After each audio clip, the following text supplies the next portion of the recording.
All right, let's talk about something weird that happens to all of us. It's like a glitch, a bug in our human software that totally messes with how we experience happiness. You know this feeling. You finally get that new phone you wanted, and the first day is amazing. You unbox it, you use it for the first time. It's like the best. And you're even super careful when you set it down somewhere because you don't want to break it. But then fast forward a month or two, and you're throwing it on your couch or just dropping it on the table. Now it's just your phone, and the magic is actually kind of gone. Well, if that's happened to you, you're not alone. In fact, it happens to literally everyone. And there's actually a name for that feeling. Okay, it's called the hedonic treadmill. Weird name, I know. But picture this. It's like we all have this default level of happiness, kind of like a factory setting. And sure, when something awesome happens, your happiness level spikes up. But then no matter what, it almost always settles right back down to where it started.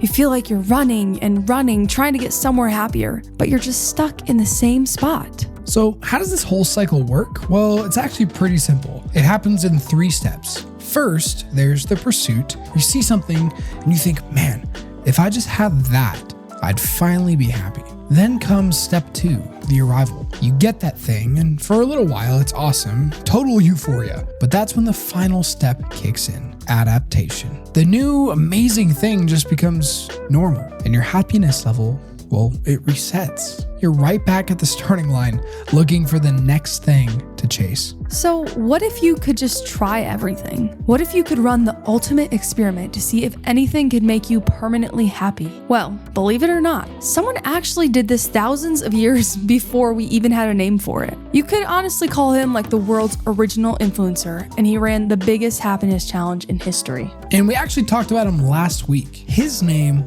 was King Solomon. And when we say he had unlimited resources, we mean it. This guy had basically unlimited money and power. So he decided to ask the big question. If you could have or do absolutely anything you wanted, could you actually break the treadmill? Could you buy your way to permanent happiness? So first, he went all in on pleasure. He pursued endless entertainment, alcohol, and romance. And he didn't hold back at all. But he found that pleasure didn't work, so he thought, what about just owning stuff? He tried that next.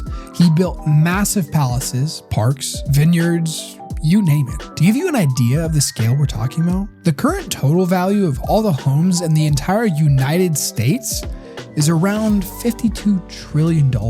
That's the level that Solomon was on when he was trying to find meaning by building and owning things. Let's just be super clear here. If Solomon wanted something, he got it. Period. There was no pleasure that he didn't try, no experience he didn't have, and no possession that he didn't own. He had the best of everything all the time. He basically beat the final boss of materialism. So after all of that, after the parties and the palaces and the power, what was the result? What did he learn from this massive lifelong experiment? What was the big conclusion? Well, here's the punchline. He said, I looked at everything I had worked so hard to accomplish, and it was all so meaningless, like chasing the wind. Whoa. After having everything you could dream of, his final verdict was it was all worthless. The hedonic treadmill won. His happiness never actually changed for good. And the word he uses there in the original Hebrew is hevel, and it means something like vapor or smoke. And isn't that just the perfect image for it? You can see smoke, right? And you might actually even feel its warmth for a second. But when you try to grab it, when you try to hold on to it, you can't. It just disappears right through your fingers. So Solomon's experiment was a total bust. But why? What's actually happening inside our brains that creates this treadmill effect? Let's get into the science of it for just a second. Okay, the simplest way to picture what's going on is to think of a teeter-totter or a seesaw in your brain. Now, your brain is obsessed with one thing, balance, and it always wants that teeter-totter to be perfectly level. So when you do something exciting or fun, like you eat an amazing meal, or you finish a good workout, or maybe you get tons of likes on a post, your brain releases a chemical called dopamine. And that dopamine hit is like a huge weight being dropped on one side of the teeter-totter, and whoosh, it shoots way up on the pleasure side. Yeah, exactly. But remember, Your brain hates being unbalanced, so it immediately starts pushing back on the other side to get things level again. And here's the crazy part. It pushes back so hard that it overcorrects. The teeter-totter doesn't just go back to level, it swings way down on the other side. This is called the dopamine deficit. That's that feeling you get after the high is over. And it's why, over time, you need a bigger and bigger thrill just to feel the same amount of pleasure. Okay, so if chasing pleasure is basically a trap that always leaves us wanting more, what's the answer? Does that mean all fun is bad? Should we just avoid anything enjoyable? Well, no, not at all. That's just a different kind of trap. You see, there are basically just two big ditches here that we can fall into. On one side, you have hedonism, and that is the belief that pleasure is the most important thing in life. That's your main goal. Remember, that was Solomon's big experiment. But on the other side of the road, in the other ditch, you have asceticism. This is the idea that making yourself miserable somehow makes you a better or more holy person. And the thing is, both of these ditches are dead ends. So if pleasure isn't supposed to be our God, but it's also not our enemy, then what is it? Well, there's a third way to look at all of this, and it really changes everything. It really just comes down to three totally different mindsets.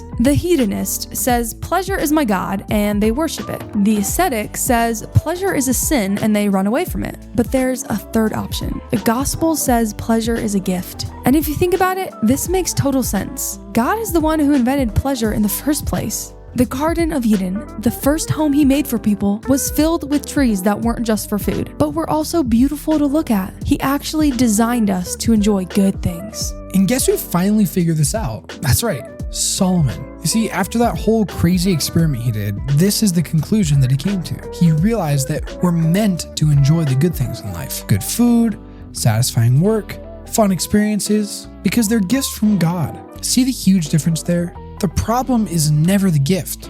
The problem is when we make the gift our God. And ultimately, this is what Jesus offers. It's a way off the treadmill for good. He contrasts the emptiness of always chasing things that get old or break with his purpose to give us a rich and satisfying life. A life that isn't dependent on the next dopamine hit, but one that's actually full and secure. So let's end with this thought. The hedonic treadmill proves that chasing more will never be enough for us. But what if the real key to enjoying the good things in life isn't about getting more of them, but about being thankful for them, having gratitude? What if seeing every good thing as a gift and thanking the giver, thanking God, is the one thing that can actually set you free from the chase?